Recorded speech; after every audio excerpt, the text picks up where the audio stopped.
Hello, this is Mark Walson for GameSpot, and I'm joined by Jonathan Toyad. Hello. Hey, how's it going? I've played a bit of Lightning Returns, Final Fantasy 13. You have indeed. So tell us a little bit about what you saw today at the show. Okay, it was basically the same E3 demo that was actually featured on one of the trailers I had earlier on during the show floor, and it was a hands-on thing for the 360 as well as for the PS3. Sure.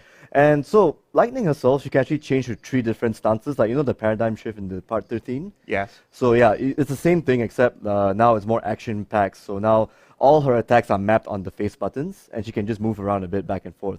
So if you want to block, press the square button. If you want to do a lightning attack, triangle attack, Yeah. and so forth. So obviously, each of the different costumes will have like different abilities. One's more for a fighting thing, and then the most skimpiest one, which is the one where you catch a cast. And it's pretty skimpy as well. I found it slightly too skimpy. Yeah, so it's a little on the line, isn't it? Of but yeah. Anyway, so I think they're just making fun of cosplayers in a way. Like, can you Well, do this yeah, stuff? absolutely, Yeah, go ahead, do that. absolutely. And then the whole mission is basically me just going along a few paths here, jumping around, looking for Snow, who Yep. for some reason is protecting this village area and becoming a sort of dictator kind of character. So Lightning has to get to the bottom of it. Yeah. And then just as soon as he got close to Snow, where he is, suddenly this woman called Lumina, who looks like Sarah for some reason, Yes. is actually there, summon a dragon and trying to say, oh, Lightning, you're not ready, yada yada, and then you have to fight this big red dragon called a Xaltis, I think? I'm not too sure. They love to name all these creatures, really bizarre names.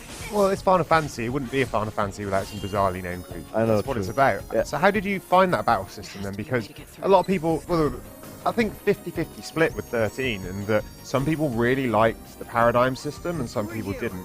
Now, when I played Lightning Returns, I actually quite liked the battle system. Even though I was only controlling Lightning as one character, I still found it quite fun.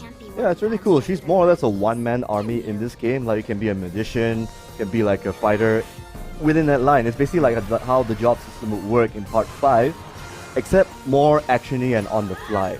So you're basically not taking turns really slowly. What I also like is every AP bar is separate from each different Yeah. schema.